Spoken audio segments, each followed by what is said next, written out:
Okay, good morning everyone here in Chicago. Thanks for coming. And we want also to welcome everyone to this important event. I'm Carlos Teixeira, the director of the PhD program at the Institute of Design at Illinois Tech. I want to welcome the participants here in the room and those joining us online. Thank you. The Institute of Design is capturing this. Okay. The Institute of Design started the first PhD in design in the United States 31 years ago, in 1994. Since then, ID has pioneered design research and practice in design strategy, interaction design, systems design, and human-centered design, which are now common knowledge and practice worldwide. In the PhD program, we develop the next frontiers of design practices. Today, Deaa Bataineh will present the findings from his PhD research. As a tradition, PhD researchers are expected to share the original contribution they developed during their doctoral studies with society. It's a give back for all the support they received in the journey of developing new knowledge. Special thanks to Anidio Matthew, Dean of the School at the Institute of Design, and Wesley Ashton. She's stuck on traffic. Chicago is already crying. It's raining here for those who are international. Chicago is already crying that Deaa is finishing his PhD. So Wesley is stuck on traffic, but joining in a few minutes. For your mentorship to Deaa. And Marian Salem, thank you also for joining the advisory committee.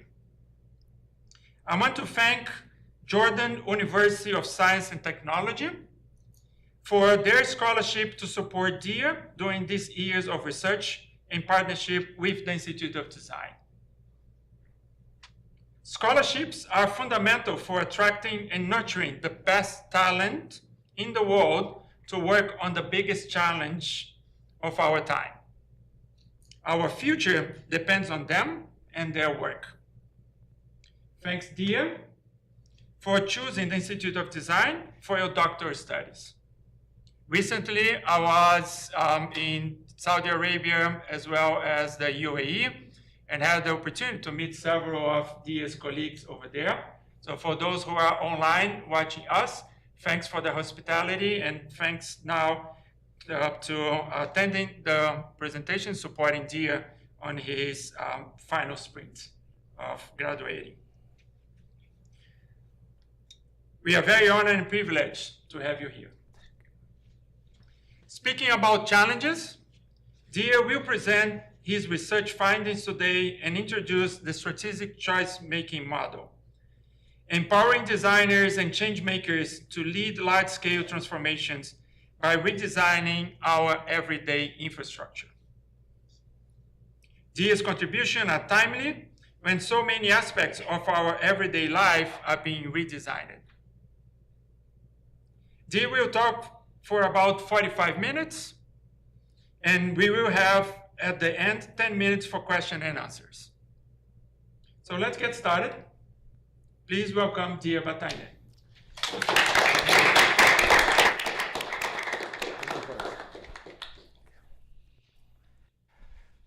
Okay, so I guess there's always there's always first time to do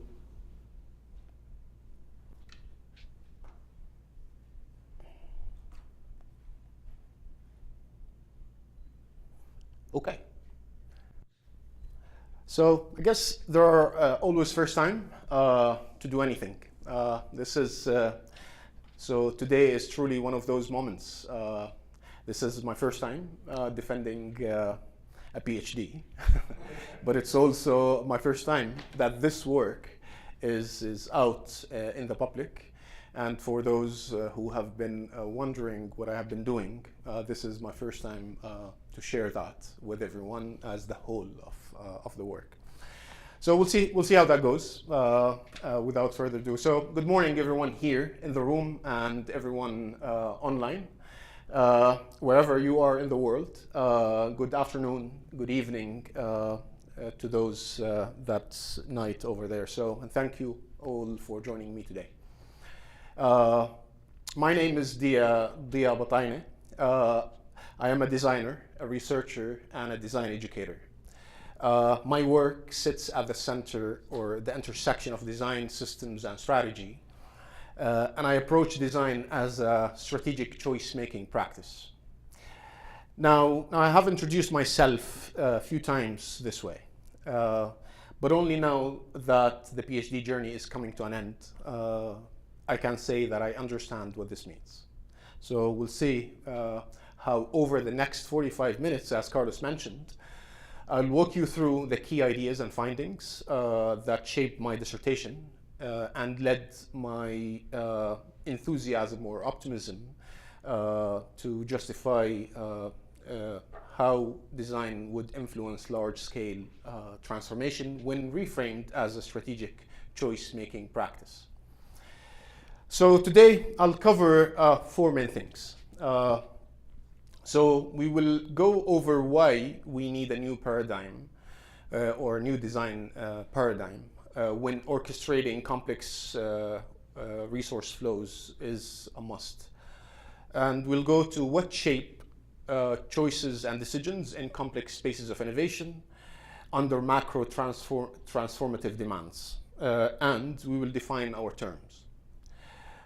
We then will cover how design can become a strategic choice-making practice, featuring my proposed model that shows how local features or interventions can drive systemic change. And finally, we'll go through implications for institutions, exploring how design, when reframed this way, can align institutional intent with broader social and environmental goals. But before I jump right into the work, let me first set some context for everyone here in the room and online. I'm hopefully in my last year of the PhD program here at the Institute of Design. My PhD journey is certainly not an individual journey and an achievement. It's a result of the hard work of those who preceded me and the support and dedication of a network of people and institutions. And of course, among those is my PhD sponsor, Jordan University of Science and Technology, and also my advisory committee that is led by Carlos, Mariam, Anijo, and Wesley. I really appreciate all the constant support that I have received, the challenges and the collective contribution to the dissertation. And to the broader community and colleagues here at ID, thank you for your support. For my PhD fellows here in the room, thank you for your support along the way. And of course, special thanks goes to Jordan. We started the program together. Thank you for your long time partnership and thought partnership along the way.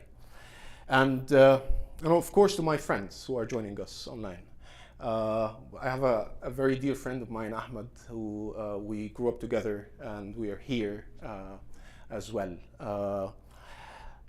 My friends as well who are joining me online, thank you. And of course to my family, my mom and dad, thank you for your continuous support. So by the end of this presentation, so this is technology sometimes, sorry.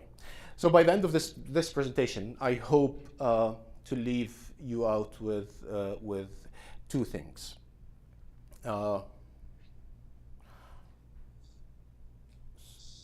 Okay. That design choices and decisions are governed by macro forces through institutional context. And also that design, when approached as a strategic choice-making practice, can indeed orchestrate resource flows capable of driving large-scale transformation, shaping more resilient and equitable future. And I hope by the end of this presentation to convey the rigor of the research, while also sharing some of the human nuances throughout my journey. And as Carlos mentioned, we'll save some time at the end for Q&A. So let's get started, and without further ado, let's picture this here. This is a busy street corner in a major city on a snowy day. While this scene shows the visible choreography of urban mobility, there are some invisible tensions beneath it. And we'll get to those invisibles in a minute. But on the surface, what we see are multiple capitals at play: humans, manufactured, financial, social, and natural. The weather obviously introduces its own unpredictability on top of that. We see a movement of resources, people, goods, and services trying to get from point A to point B, and the weather as well adds another layer of complexity to this movement. There are multiple stakeholders, often with conflicting priorities: logistics companies, government agencies, gig workers, emergency services, and public transportation, often operating through digital platform logic. And they're all trying to optimize efficiency while relying on city infrastructures built decades ago. But if we zoom out, we see the invisible. It is clear that this is not simply traffic or urban mobility challenge. It's a convergence point of multiple systems clashing with emergent technological advancements and stakeholders interacting at multiple levels. This image here represents how a city becomes a living interface where convergent demands are negotiated. Digitization wants real-time adaptability. Equity demands access across race, income, and ability. Sustainability calls for modes to lower carbon footprint. Deglobalization reframes supply chain and local priorities, while financialization redirects resources towards the most bankable or investable outcome. All of these forces are being negotiated poorly at times, but they are defining how we move, store, generate resources. What I'm describing here is a design problem at scale, a multi-system integration challenge. Such complexity raises a vital question: how we might establish more resilient, equitable, and sustainable ways to orchestrate resources on a large scale. So perhaps let me maybe zoom in to an example from that scene that at least and this example would offer it's a grounded example for something that I have witnessed firsthand. So in mid-2015, Uber quietly started operating in Jordan. It offered an alternative to traditional yellow taxis, which required drivers to pay nearly $70,000 for a government license. And that's a lot of money in Jordan. Drivers also needed special training and permits.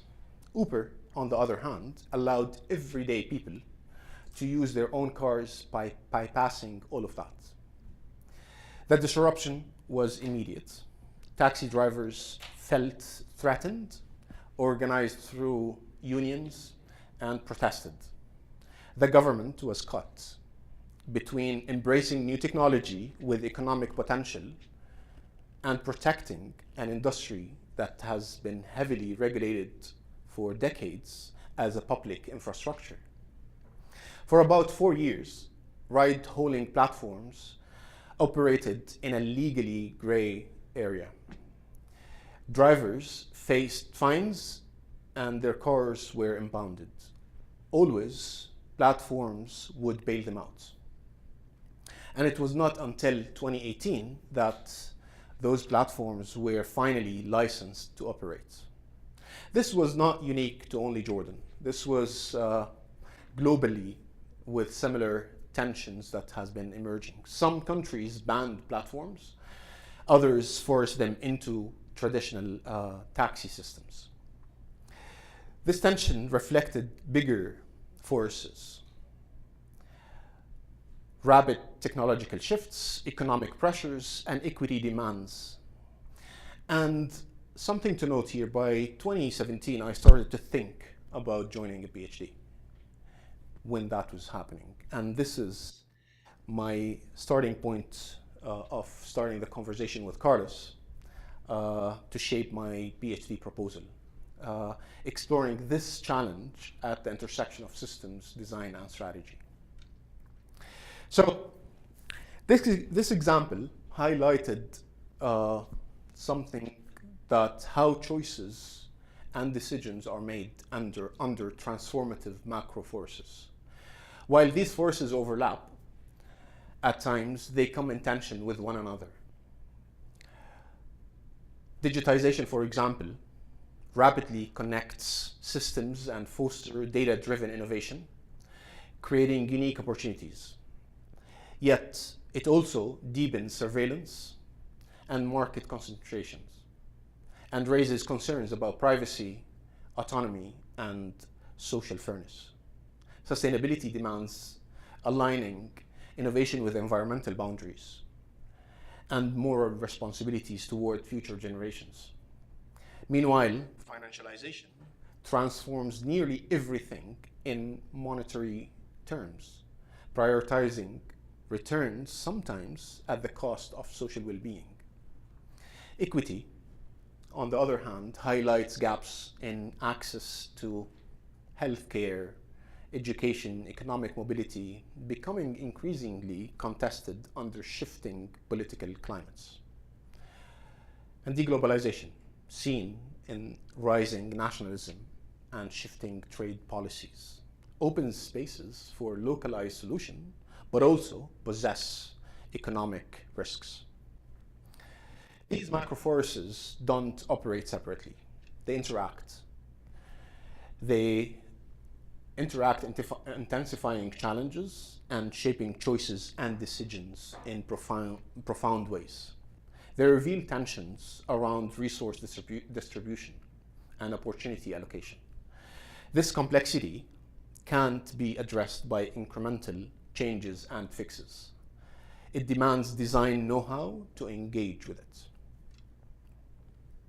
So, now if macro forces shape the conditions for choice making and decision making, then we need to ask, who sets the agenda, whose interests are being served, and how is success being defined? Because those choices and decisions don't happen in a vacuum. They take form through institutional contexts and institutional intents. Let me break that down. So institutional context is the ecosystem of regulations, norms, and cultural expectations that shapes how institutions operate and frame what's possible. It includes constraints and enablers, how institutions have historically been set up and what they permit or resist. Think about it as the structure. On the other hand, institutional intent is about strategic orientation of an institution, how it shapes policies, structures, and resource flows to align with societal, technological, or economical goals. So it's the direction. So together, context and intent shape what is possible and what is prioritized. So design operates within this space, and it has intent. And it's not neutral. It can support public goals, or it can be exploited to constrain power and serve narrow interests. Think of how mobile payments platforms can increase financial inclusion, or how their algorithm might exclude those without formal credit histories.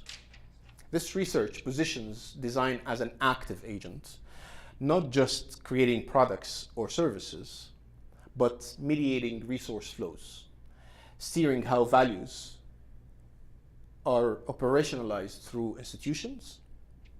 So we can talk about design role in systems change.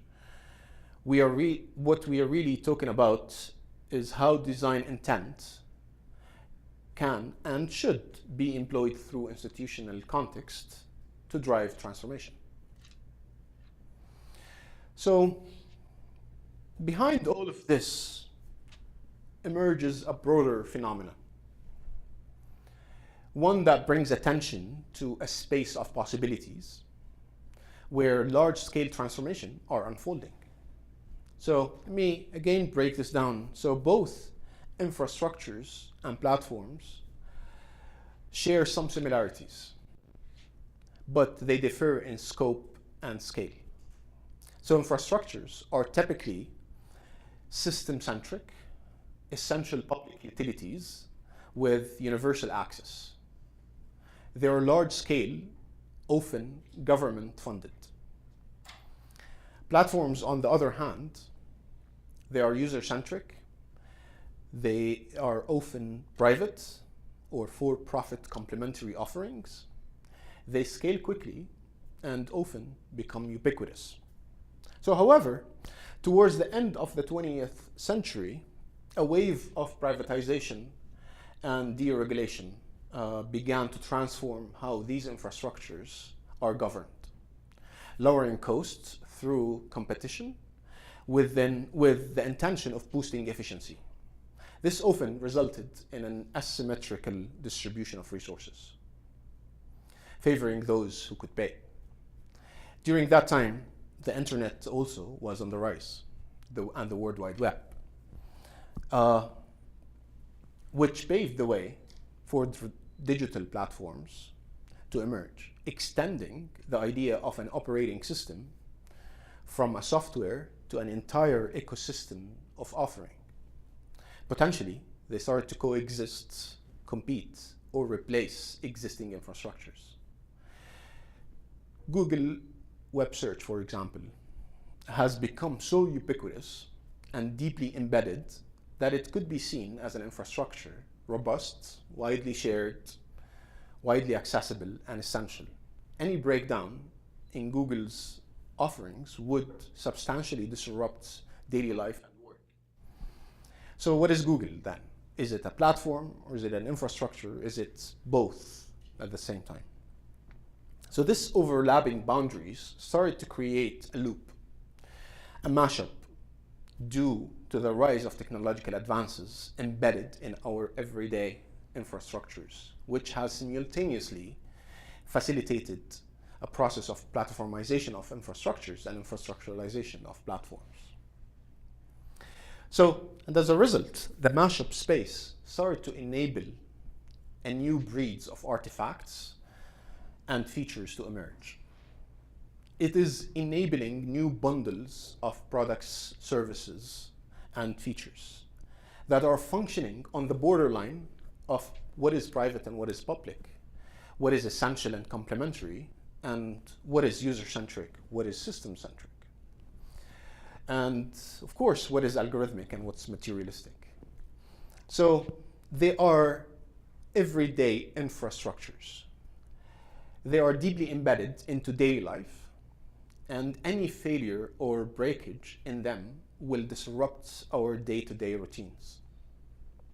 This represents an immense opportunity for design, because shaping features means shaping choices with intent. Take the pay later feature, for example, and imagine if this is designed for local farmers. It allows payment to be deferred until after harvest, improving financial inclusion and supporting small-scale agricultural ecosystem.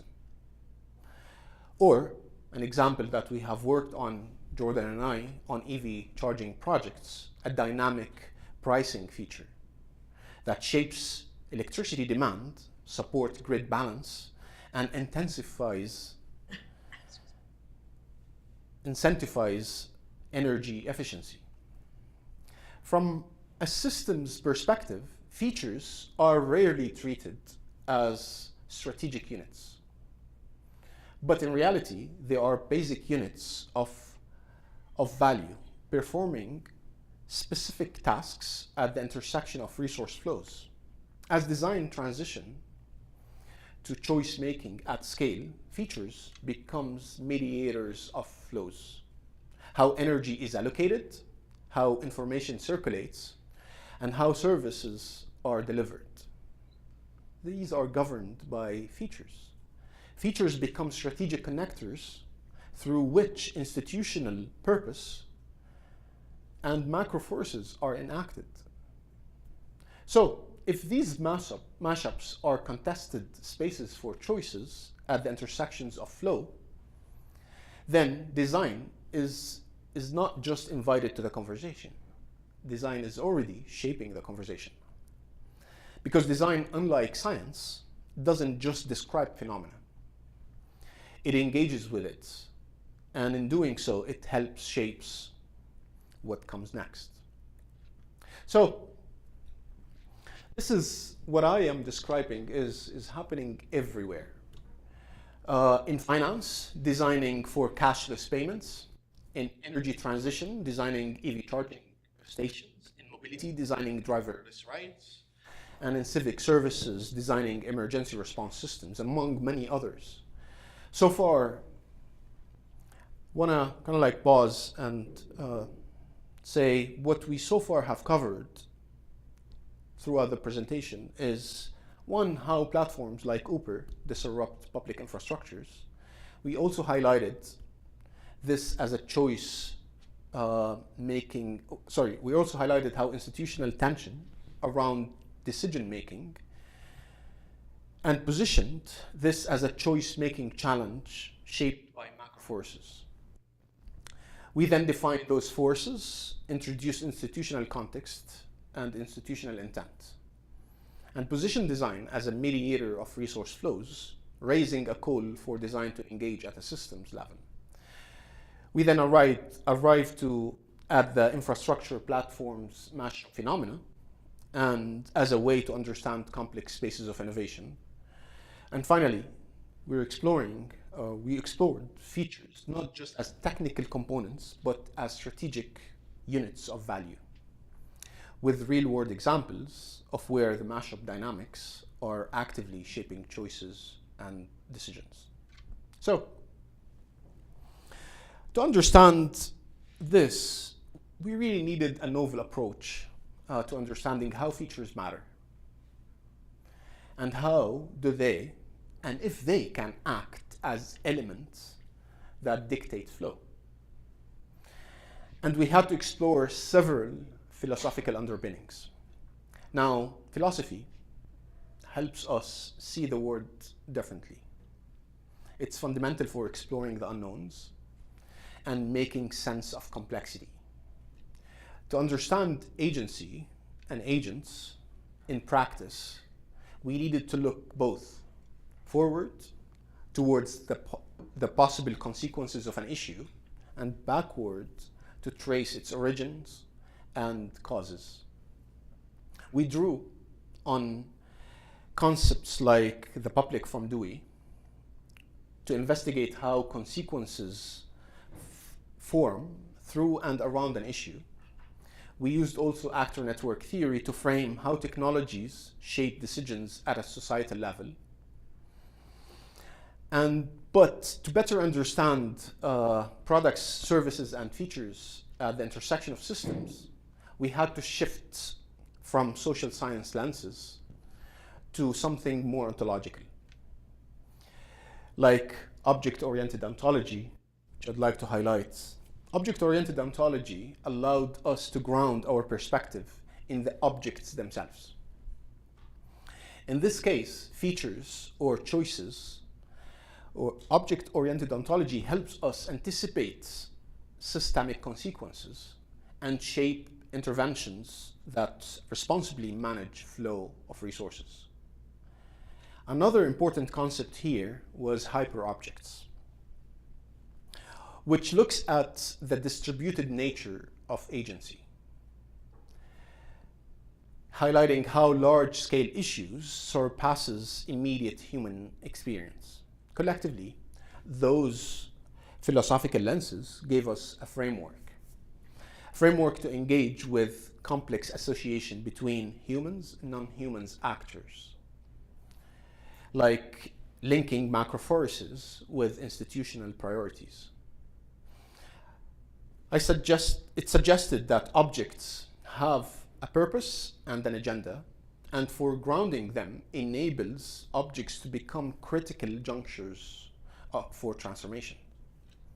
This allows us to view features as choices that balances institutional intent with macro forces, positioning design as a transformative practice capable of orchestrating change at a scale through my proposal of strategic choice making.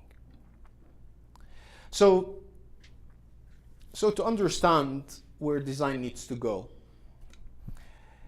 it helps to briefly look to where it is coming from. So we often think of design in terms of forms and functions. A chair, for example, can be a dining chair, a wheelchair, office chair, or a park bench. Each variation reflects different demands of form and function. In this traditional view, forms solve function, and the function defines the form. But there's always been a third player in the relationship, which is context.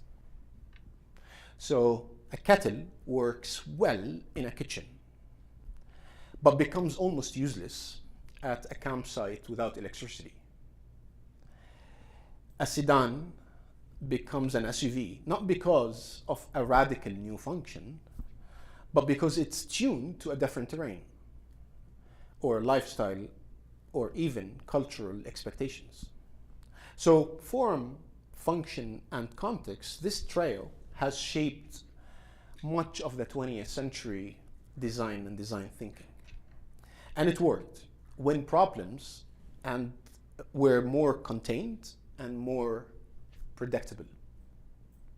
But now, if design wants to meaningfully engage with systemic challenges, then it must move beyond that traditional trio towards an approach that recognizes multi-resource flows. So the context again of production and use is no longer enough. What we need is a shift from designing within fixed contexts to designing for multiple dynamic flows. Adopting a multi-resource approach to interact with larger shifting systems, building off of the work of Wesley, Andre, and Carlos. And when design embraces these flows, it evolves into an enabler of strategic configuration. Configurations of form, functions, and flow. So, an example, take again EV charging station. We could have one version that can prioritize energy efficiency, coordinating with a grid. But another could be prioritizing equity, focusing on dynamic pricing, and located in underserved areas. Both are chargers, but their form, function, flow configuration responds to different systems logic. We always designed with one context in mind. Since design has an impact in multiple contexts, or through which multiple flows are happening, then foregrounding flow is key here.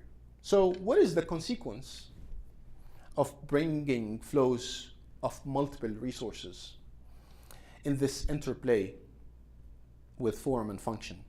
Keep in mind, this idea or concept is very foundational in my proposal of strategic choice making, the strategic choice making practice. So again, the idea of form, functions, and flow. So allowing us, or allowing design, to intentionally reorient flow, each configuration becomes an archetype of choice or a set of choices. And in doing so, it generates emergent values across ecosystems, responding to institutional priorities and catalyze systemic transformation. This evolution from context to flows doesn't replace the legacy model of design. In fact, it expands it, enabling design to become a strategic mediator of resource flows. It is a shift from designing things to designing archetypes. Archetypes as strategic configurations of flow, function, and form, enabling design to guide sustainable and equitable transformation at scale.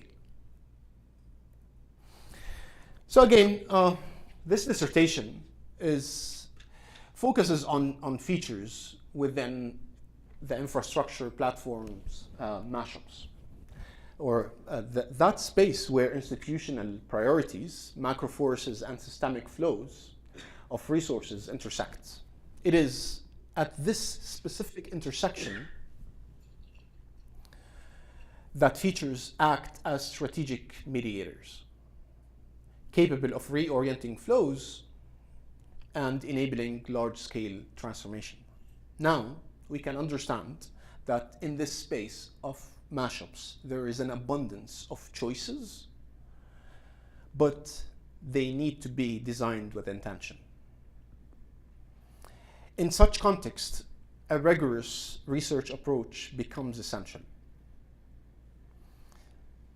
Not just to explain what is being studied, but also how and why it is being studied in particular ways.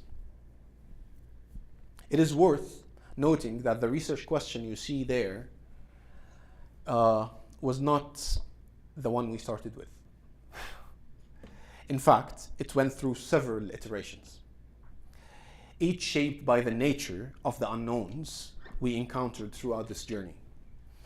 And each version helped refine not only the question, but also the position and the logic of this work. So for my PhD fellows in the room here, if you are in your second or third, or maybe more iteration of your research question, that's a fair sign of progress. Good job. So this research carried on by structuring a series of experiments. Each experiment is guided by, is guided by the research question and designed to explore and test our central hypotheses. We started very early with experimentation. Actually, very early. The first one here that I would like to very briefly talk about, which is a pilot experiment that I have conducted in my second semester of the PhD. It was a controlled experiment with 6 participants over 3 hours, focused on just one feature, the in-flight meal selection. The question we asked was, how can this small feature be redesigned to promote sustainability and equity, while also responding, or while also respecting cultural and spiritual considerations. And actually, 3 of the participants from this session are here with us at the Institute of Design. One of them, Simone, she's joining us today. So think of this as a throwaway experiment, early and quick. It gave me a chance to build confidence, to explore the unknowns, and to learn from the nuances of what we have, and more importantly, what are we missing. In many ways, it was a chance to zoom out and zoom back in, very well informed, quickly and early. Much of the structure and the logic we used in that pilot, we carried forward as well and helped shape the rest of the experiment throughout the research. In fact, what we threw at the beginning actually informed the last experiments that we have used to validate the model that we constructed, which I'll get to in a moment. So, to take this from framing a gap in design knowledge based on a deep review of the literature to building empirical grounding in practice, we needed a designerly way of generating knowledge. So research through design as a methodological approach presented itself, which was an appropriate approach to conducting research in the field of design. So research through design is basically an approach that treats the act of designing itself as a form of inquiry. It allowed us to iteratively test ideas, prototype at multiple scales, and reflect on how features shape resource flows and institutional intent. The aim was not to prove a fixed hypothesis, but to generate situated knowledge iteratively about the know-how of designing features at intersections of flows, and to see if experienced professional designers adopt and see the value of reframing features at intersections of flow, and how to the how-to of designing this in their daily practice. Would they adopt it? How would they adopt it? So early on in my PhD journey, I was fortunate enough to deepen my understanding of this methodology. And I attended a workshop with B.J. Stapper from TU Delft University. He's one of the leading voices in research through design. And later, I had the opportunity to meet him in person. And we actually worked closely together during the summer school at Politecnico di Milano, which I attended and was led by Jonathan Chapman, the director of the PhD program at Carnegie Mellon. And this summer program was organized through a PhD consortium that ID is part of, alongside Imperial College of London and Aalto University. So again, to summarize this slide, we needed a methodology that didn't just look backward to analyzing existing phenomena, but one that allowed us to engage and propose future realities that don't yet exist. Research through design was the right method to engage with the mashup of infrastructures and platforms, precisely because this tension between understanding what it is and envisioning what might be is made even more complex by the multifaceted nature of these mashups. So, again, starting the experiments, right? So to understand how features operate at intersection of systems, we developed a series of 6 different macro assessment case studies. We selected purposefully products and services from multiple sectors to test the robustness of our approach. We selected them because they are currently undergoing major transformation, either due to rapid technological advancements or because macro forces are pushing change forward. But most importantly, they represent an everyday infrastructure, an artifact of the mashup. Take EV charging station again. It sits at the center of energy transition and the growing need to adopt alternative energy modes, and that makes it an ideal case to examine how features are embedded in complex evolving systems. And across all cases, our goal was to understand features from a systems lens, to explore how they fit into larger ecosystems and examining the flows of resources and mapping those flows, both through the problem space and the opportunity space. Ultimately, those cases serve as an entrance to the strategic choice-making practice when exploring the solution space, which I'll get to in a moment. Some key insights began to emerge from this specific set of experiments. One is that applying critical lenses like equity and sustainability starts to emerge, enabling a strategic exploration of the opportunity space.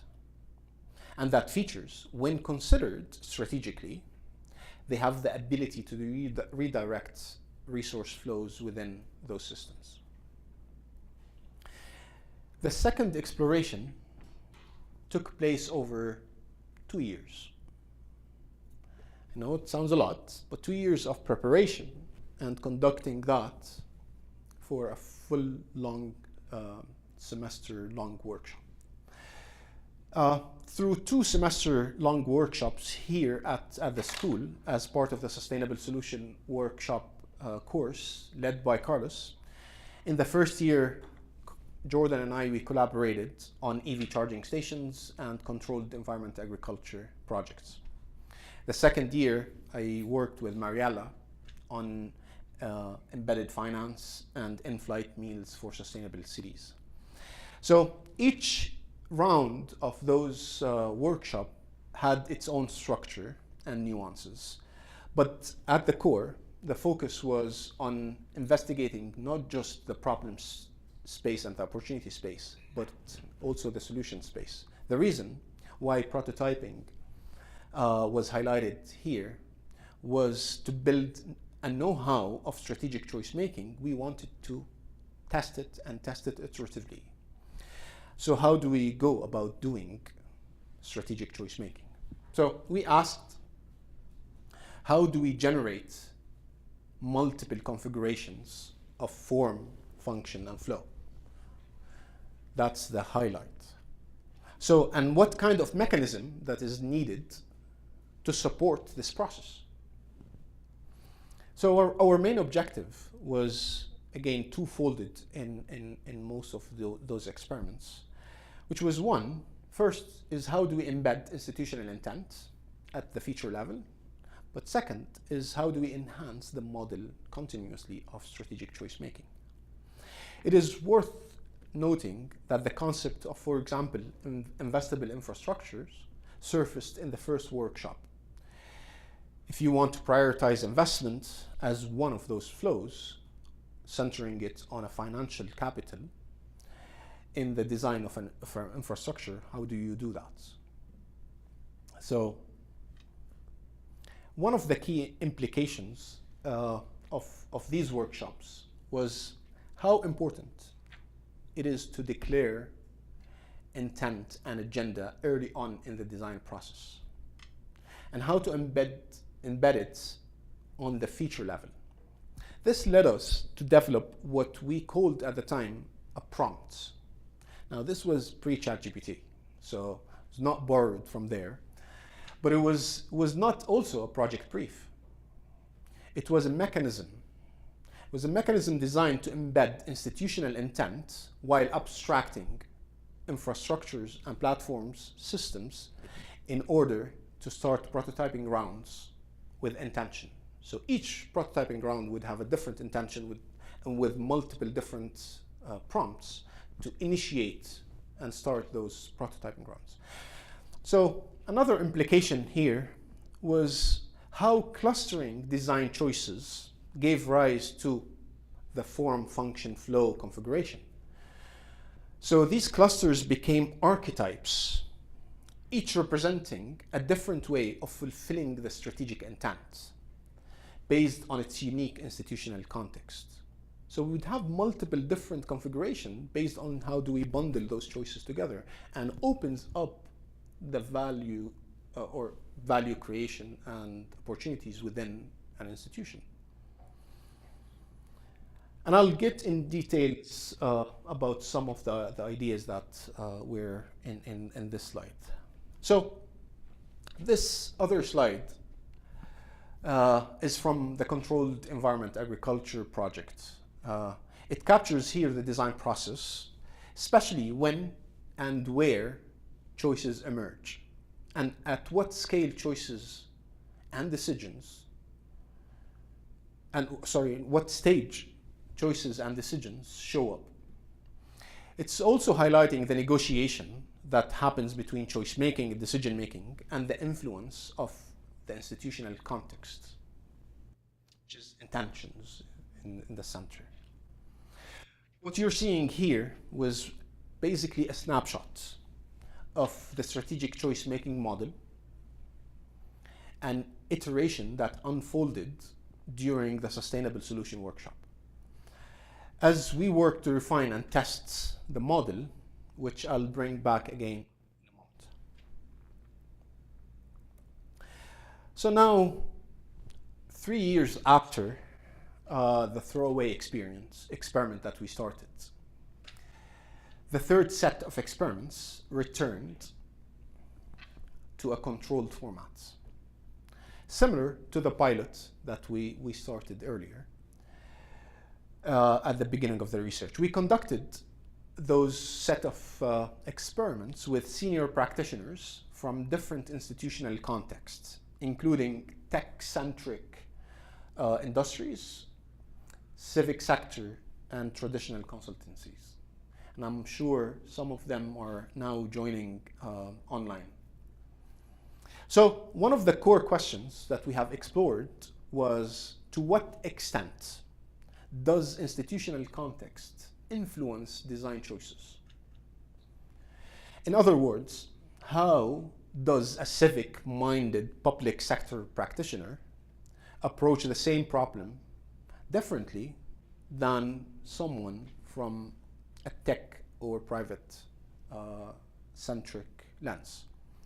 So the implications were significant. First, the strategic choice making model showed that it can expand value creation through different institutional contexts, and even beyond the constraints of a given institutional context. Second, we found that when services and products are situated within the platform infrastructure mashup, they began to resemble everyday infrastructures embedded at the intersection of resource flows. And finally, institutional context shape the choices and decisions, allowing design to better align with institutional intent. This slide shows here an example of a set of pre-created features and archetypes. We had 10 different archetypes developed before those experiments. Each archetype would have 10 different features, and we have 10 of those. So in total, about 100 features that we have pushed only under the umbrella of 911 service. They were developed ahead again of the experiments, and we shared them with participants and as a starting point. And we asked them to select the ones they think fits within their own institutional context, just to see how that institutional context is being negotiated within the institutional intent as well. This here shows the generated archetype, so the generated configuration of flows, forms, and functions through how do they cluster multiple features together. And it is built from a combination of the pre-existing or pre-shared features and the newly clustered defined one that they would do. So they would create new features, but they also would borrow from the ones that we shared with them in response to a selected prompt that I have shared with them that fits within their own institutional context as well. So you can see here how participants began to start to position those archetypes and also those features along the lines of the infrastructures and the platform mashups. So let me kind of like again zoom out from all of those experiments and distill some of the major insights that we covered. So far, what I've been showing is that this research journey across several experiments, each guided by the research question, and along the way, we have uncovered several key possibilities and insights, each revealing different types or ways to respond to the question. So first, context versus flow. The traditional design paradigm of form, function, flow is no longer enough when facing complex systemic challenges. We need to include flows across multiple forms of capital, social, environmental, financial, and beyond. Second, institutional intent. To create meaningful change, alignment between choice-making and decision-making needs to occur. And both must be grounded in the institutional context they operate within. For far too long, with also the success of the last 2 to 3 decades of design focusing on the context of use, it has blinded us from the fact that design has way more and is only responding to the context of use and not to the institutional context through the institutional intent. So third is macro forces. Macro forces like sustainability, equity, and digitization subtly but powerfully shape the constraints, the possibilities, and ultimately the choices and decisions made. Fourth, features as strategic levers. Within the platform infrastructure mashups, features become key intervention points capable of reorienting resource flows toward intentional large-scale transformation. And fifth, growth through featuring. If features shape the flow of resources, then designing through features allows institutions to reinterpret their priorities and unlock growth within and beyond their immediate context. Together, all of these several parts formed the strategic choice-making model, reframing design as a practice of driving value creation for large-scale transformation, moving us beyond from advocating for users' intent to institutional intent, putting designers into strategy and decision-making in organizations. So with that comes the contribution of my research. This model here signifies a departure from linear, compartmentalized thinking to a more dynamic, systems-oriented approach. An essential evolution, reframing design towards flows and system-centric practice. The model integrates both choice-making and decision-making within institutional context, balancing exploration and refinement, and ensuring that strategic decisions are both adaptive and aligned with the institutional context. Visually, the choice-making funnel on the left fosters a divergent thinking process that encourages the exploration of a wide array of choices. The decision-making funnel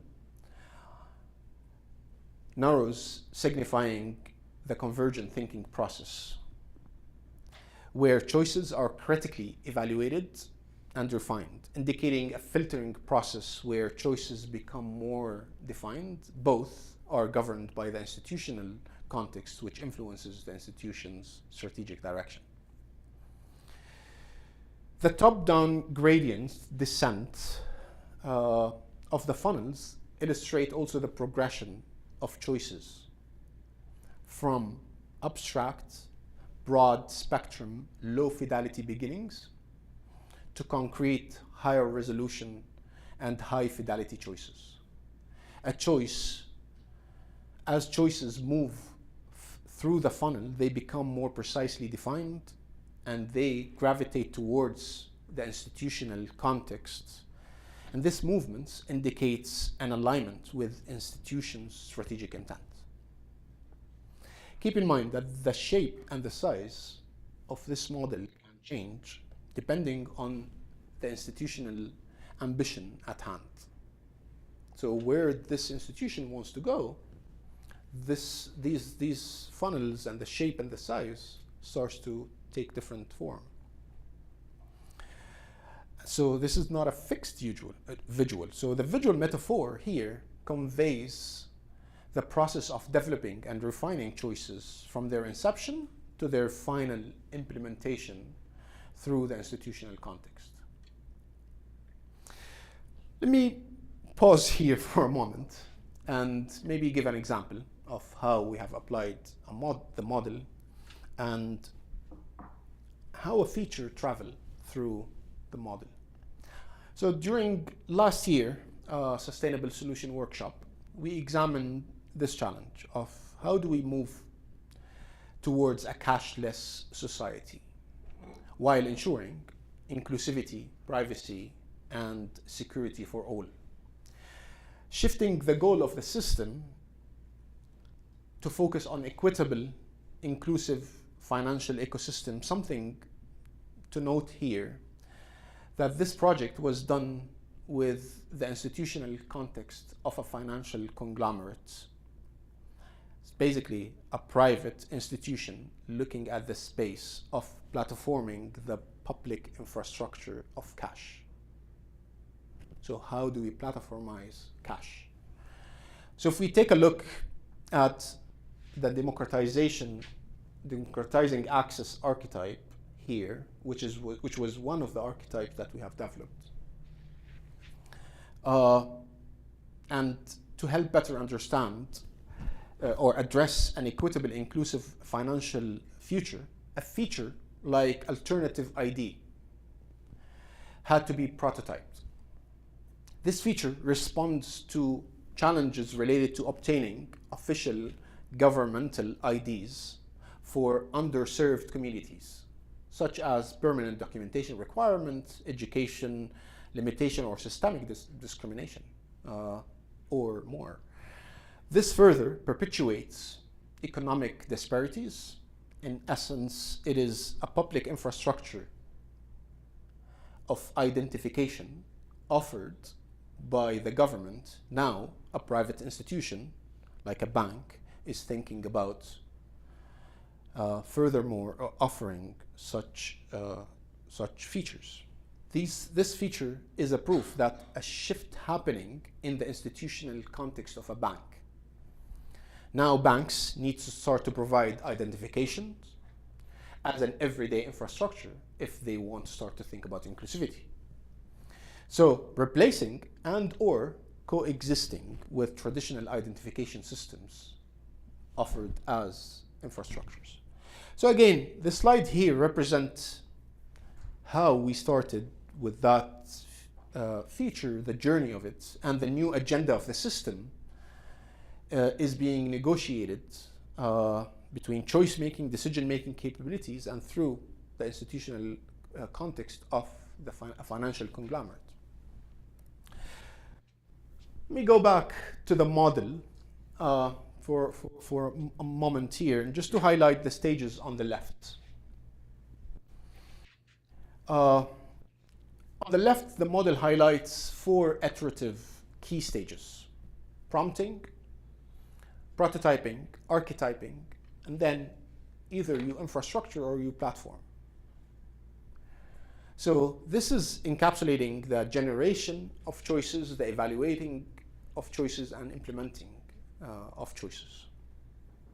So now, the input for the model on the top is a macro assessment of the current situation of the given everyday infrastructure at hand, which we have developed as part of the research experiments. And deeply analyzing both problem space and opportunity space, and which sets the context for all the subsequent stages of the model. The prompting stage initiates the design process by setting the strategic intent and aligning it with broader institutional and societal goals. And the prompt is also capable of abstracting both infrastructure and platforms to their basic functions. So how do we abstract that? Prototyping stage is the stage that strategic intention are translated into tangible prototypes. This is an iterative approach or process that is encouraging exploration and refinement, engaging with multiple stakeholders to ensure alignment with strategic intention and goals. Archetyping is the stage that starts to involve clustering, refining those prototypes into strategic archetypes of configurations of flows, form, and function. And function. So these archetypes represent patterns and themes that align with strategic intent and emphasizes new combination that can drive economic value and growth. Platforming, infrastructuring at the final stage is which consolidates or starts to consolidate and integrate the developed archetype into the institutional context, constructing supportive systems and platforms to ensure their robustness and sustainability. The model also helped us to accommodate several system-centric design frameworks, of which some of them were developed by Andre Noguera, a former PhD colleague, and Jessica Mahari as well. Her work, the model has been able to incorporate her work on equity framework. So we even had to develop more frameworks like archetypes and action situation. So now we can also use some other framework like user journey maps, service blueprints, but they can be misguided as we are examining infrastructures and platforms and not just services. So you make a contribution and you sit back and ask, what to do now? How do we activate the model? This activation of the model is not about understanding it. It's how do we expand it beyond the last 20 years of work on human-centered design. This requires education, preparation, and training of the next generation of designers. And research and practitioners developing new tools and frameworks. Organization needs to structure and restructure themselves, similar to how corporates needed to restructure themselves to include human-centered design practice. So we started to say that that design is reframed as strategic choice-making practice can mediate between institutional purpose and macro forces to reorient flows and enable large-scale transformation. Now, and only now at this point of the research, we can be more specific and say that institution and their growth depend highly on how adaptive it is to the macro forces and the complex systemic challenges they are facing, but they need design in there. So the role of the institution becomes very, very important given the massive challenges we are talking about, and given that choices are formed through institutional context within specific intents. Now we are not looking only for what institutions do, but also at any entity engaged in decision making. These are examples of NGOs, government, international development agencies, and regulators.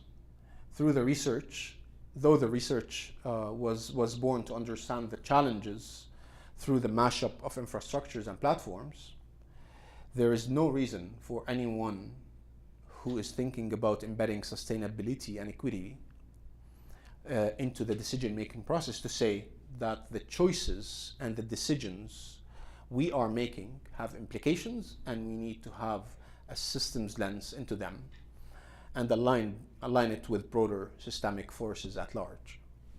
If we think about the role of design practice and the role design plays, what are the new tools, the new frameworks that are yet to be developed? The argument presented in the research emphasizes that we need to think differently about the role design plays in mediating resource flows by integrating decision-making and choice-making. Then the role of strategic choice-making emerges to bring implication for the role that education brings. So how can we accelerate design's shift from object-centric problem-solving and human-centered solution to systemic stewardship? How do we scale the practice of strategic choice-making? Ultimately, what is the role education plays given the variety of stakeholders involved in the mashups, from policymakers, technologists, investors, community advocates, all of that demand that design teams develop robust communication and collaboration tools and to expand the team's discipline. Now that I have reached the limits of this dissertation, but that is one of the implications if we believe in the power of design in mediating resource flows and strategic choice making as the practice. Where would the next wave of those designers come from?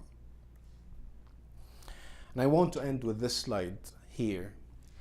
Through my research journey, many interactions, projects, and immersions across the world, collaborations with experienced designers and practitioners, and institutions from multiple sectors, like food, health, real estate, finance, and technology, and of course, many moments of highs and lows.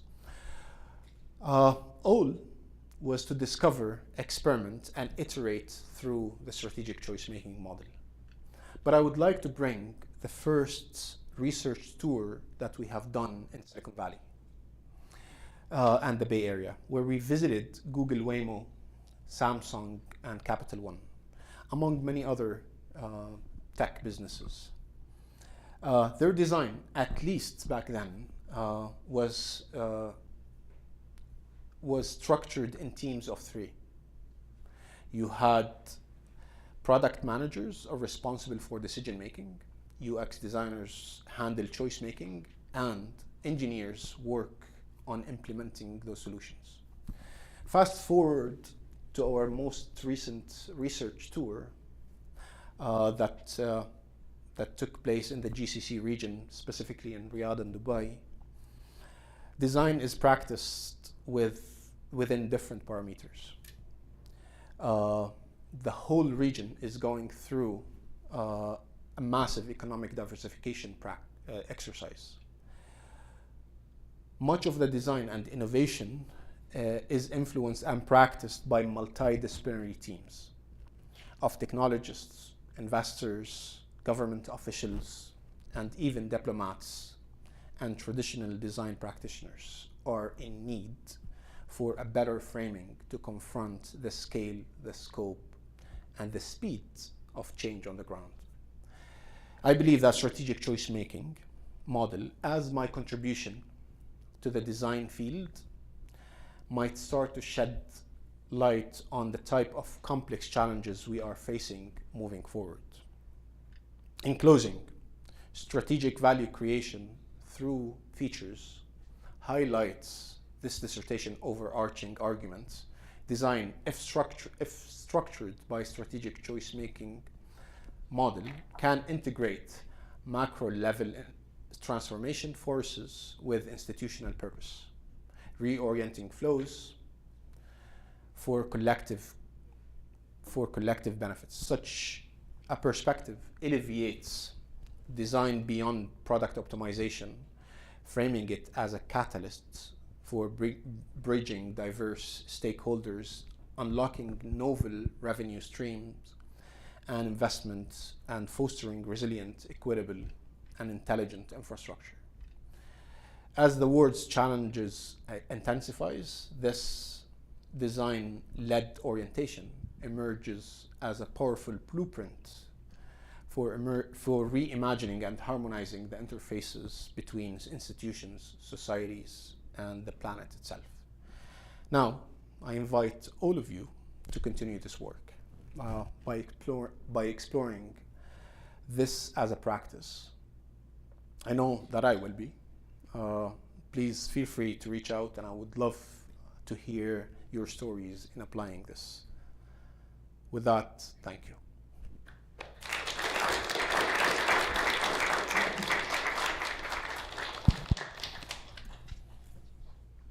Thank you, Deaa. We're going to open up for 10 minutes of question and answers. Can be comments, can be questions. And so I will open up the floor here. Jordan? Great work, yes. It's been... it's capturing on the microphone, just a bit on Okay. the phone, but it's better for the external audience if you speak on the microphone. Remarkable where this has come since we first started a few years ago. Can you comment on the role of prompts? That strikes me as taking the macro context, putting it into prompts, a lot of the heavy lifting. Specifically, there seems to be a lot of designerly intuition that's required there. One of the hardest pieces to codify, because you're not making a how might we statement, it's more of abstracting down to a set of building blocks that then you can mix and match into the archetypes. It was a nut that was hard to crack, and it seems like a very important step. So how are you thinking about perhaps teaching that? You talked about design education, like that role of prompting seems like a very intuitive but powerful process. You know, thank you for this question. I think, yes, let me put the prompts so we could, here. Thank you, Jordan. This was very a cornerstone in setting up the practice of strategic choice making. Now, design has always had this how might we framework. However, here it had to be a very specific how might we, if we could call it this way. The prompt needed to be, we needed to level it up to abstract the function of both platforms and infrastructures. So let me break this down. Infrastructures, essentially, they are about moving, storing, and generating resources. While platforms, on the other hand, they are about monitoring, organizing, and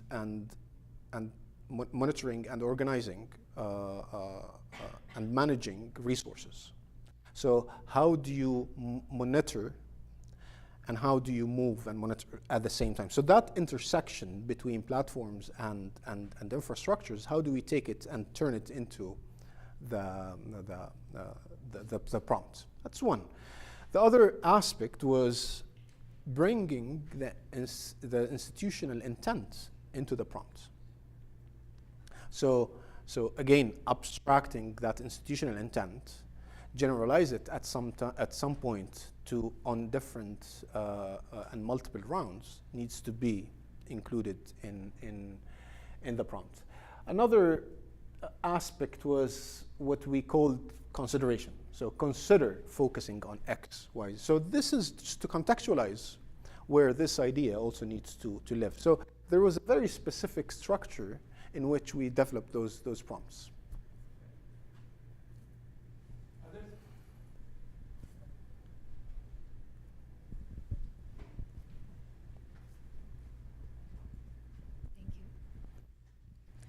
Great work, Deaa. Congratulations. It's super exciting to see all it culminate. And I especially appreciated that you were able to bridge like really high-level macro forces with feature level and just really defining the playing zone for designers. I would love to hear more about, you really emphasize institutional intent. Yeah. If you could tell me a bit about maybe that two-way direction, how that institutional intent might shift as we kind of explore new opportunity spaces through strategic choice making. Do you see, or maybe like, do you see that maybe dynamically shifting as we kind of explore more areas? So yeah, just Definitely. Let me just bring this notion again of when you think of these dualities of context and intent, what you're literally seeing here is what are the space of possibilities and how do we prioritize those? So possibilities and priorities. And possibilities being the context in which we are trying to develop or innovate. Now, our priorities and possibilities both shifts, or at least in institutional context and institutional intent. And this is in the research, what I was trying to argue for is those possibilities and priorities shifting because of macro transformative forces that are guiding that. And as a result, they're guiding both the choices and the decisions we are making. So I hope that answers.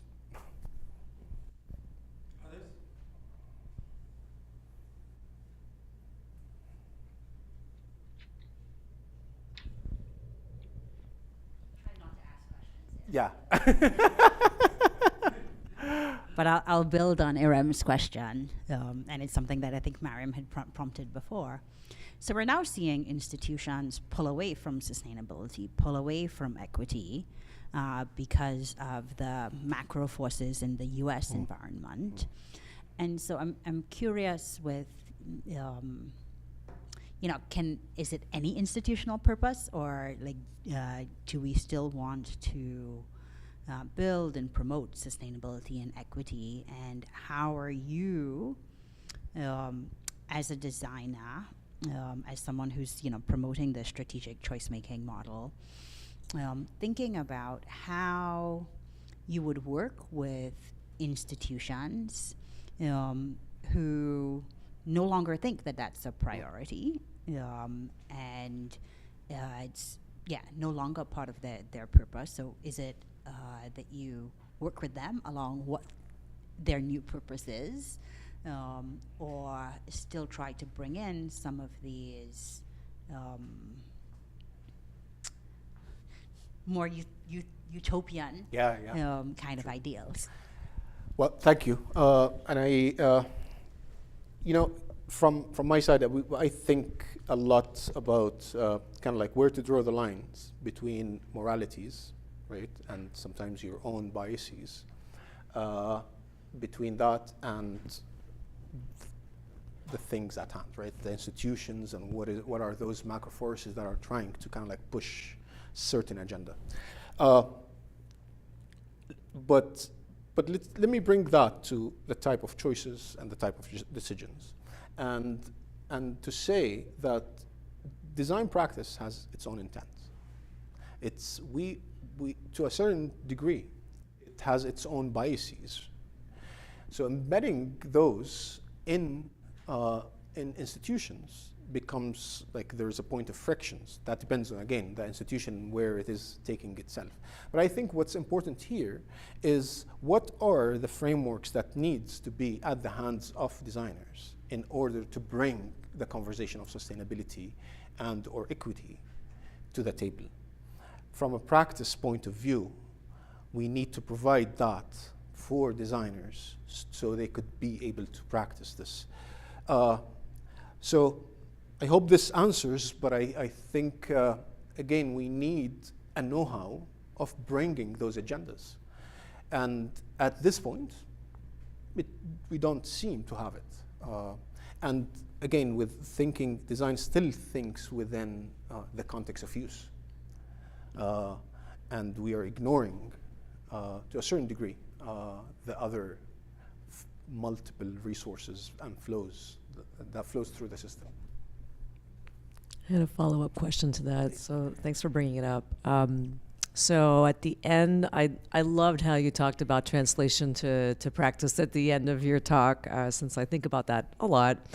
And I also really appreciated that you talked about the stakeholders that are needed to really interact with in order to achieve the desired outcomes, and how you moved from, well, at the beginning at Google, it was a small team, and then now in Dubai, there's an example of how it's a much larger set of stakeholders that are required. So sticking to the stakeholder theme and thinking about the changes in forces that really support, we call them tailwinds, right? They kind of really help. They used to be able to help us and achieve the desired outcomes that you have in mind, and now those tailwinds have turned into headwinds. And but could you use your framework, and how might you use your framework to address the fact that the forces have changed direction, and might be, how do you have design practitioners help address it through your framework and come up with other ways to accomplish the outcomes? Is that possible? And how would you think about that? So is it, and which stakeholders would you need to engage with to really accomplish those goals? Sorry, that's kind of a mouthful. I love it. Maybe philosophically responding to this, because I think this is there's a very important aspect here of the institutional context itself. What shapes it too? Or how do we imagine that? So it's not, for example, if we think of IIT, right? There is a very specific institutional context of the university itself, but responding to challenges that are kind of like tailwinds versus headwinds. Institutional context could be a configuration of coalitions of multiple other players in the system. So if that institution doesn't exist, how do we start to form a new context that starts to respond to these types of challenges, especially when shifts in those transformative forces starts to emerge? So I think how do we, where do we play, basically, is key here. Do we play on the side that is against, or do we play on the side that is with, and what are the coalitions that are needed to face such challenges? Ask you to expand a little bit by comparing your experience, recent experience. So we saw a very different context, and the idea that there are headwinds at this moment is a very American thing. And you land in Riyadh, you land in Dubai, it's all a whole system that is saying sustainability as a direction. And a society that is trying to diversify and be inclusive as the economy diversifies. So what I'm trying to show, and I'm going to stop here. If you can compare a little bit part of the experience, and this is not about saying what's good and bad, it's just the notion that we experience the model as something that serves both companies. And it's the notion of the institutional context. But if you can tell a little bit about the experience of how it's not all about headwinds, because there are others that are now really moving forward very fast. Well, let me maybe just again contextualize what was happening maybe in the first trip. So one of the challenges that one of the companies brought up that we were interacting with was they were developing basically the autonomous cars, right? And in there, so many questions related to how we gonna do that and implement this, given data as an issue, given surveillance, and then they're questioning the technology itself. Now, this was what's at stake and how people were like. These are some of the things that they were afraid of. We go to Saudi Arabia. People are giving away their data to institutions. The level of trust with the institution is in a totally different space than how we would see it here, and the level of support for those institutions. And maybe that is because of so many factors, but one of them is who is funding those institutions. People are looking at those institutions as public institutions that are supporting their own day-to-day life as well. So it was kind of like a duty of giving out and giving away data. And how do they think, again, like as you said, how do they question those notions of data privacy as an issue? So this was an example, I believe, in what we have seen there. One more question. We're gonna close.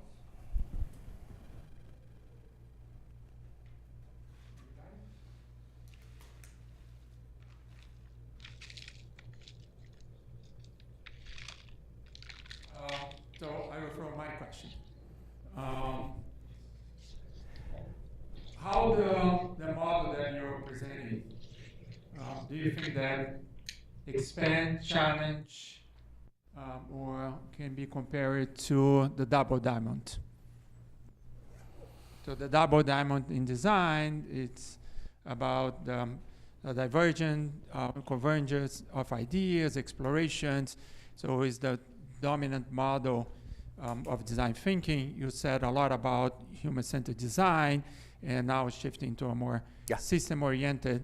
But what about the double diamond, and how do you dialogue with this very well-established model that we have? Yeah, thank you. So just comparing again, double diamond was or is one of the best models of seeing how we diverge and converge, and how it served its purpose for so long. The issue was in the double diamond that it's a linear process. It's the convergent and the divergent doesn't overlap. So there is a separation mainly between choice making and decision making in that process. So what's mainly one of the things that the strategic choice making model is doing is overlapping, and both choice making and decision making in the design process are happening at the same time. So this is how we start to negotiate both spaces, the space of choice making, the space of decision making, exactly at the same time. This was one, if I would say, one of the differences. The other is Double Diamond looks at products and services through the context of use.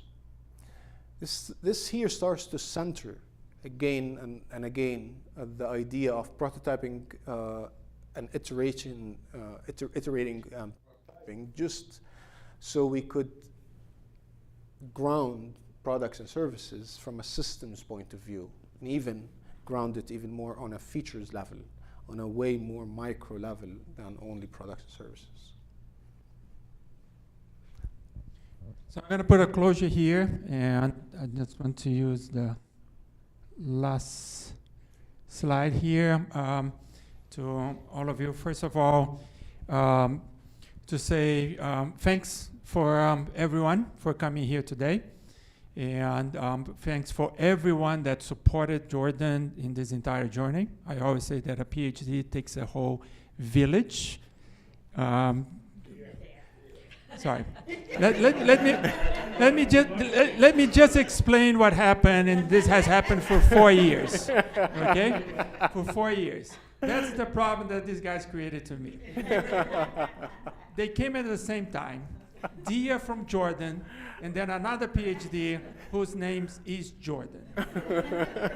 That's what you experience that I have done for 4 years. Okay? So, bear in mind, thank you for catching my mistake. But they are very used to that for all the years. Everybody that supported, as I always say, a PhD takes a whole village, and this is a demonstration of this. Very special thanks for the committee for your support. I need you, Wesley, Marian. It's very important that we always work it together, we collaborated, and Deaa always found that he had the support and the encouragement, the challenge of all of you throughout this entire journey for him to come up with this work. This is not only his work, it's the collection of everybody's work.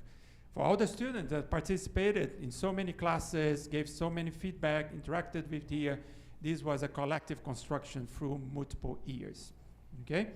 All the PhDs that collaborated in multiple instances and events, for all the people that participated also through the consortium of the PhDs, so multiple other programs in schools, and also a constant reminder of thanks for the Jordan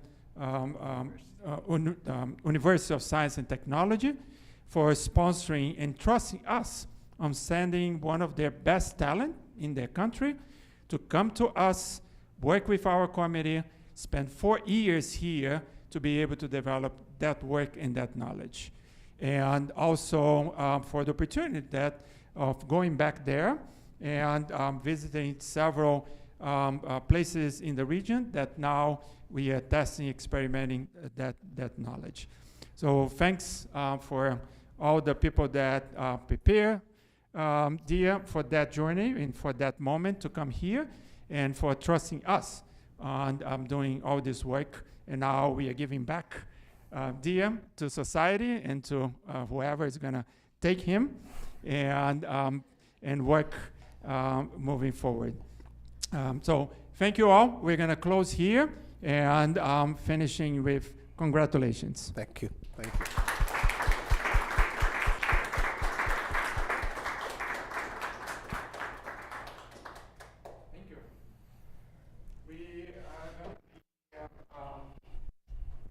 We're going to now take Deaa. We're going to take a break, but we're going to take Deaa and have a committee meeting. So internal closed doors to the final evaluation Yes.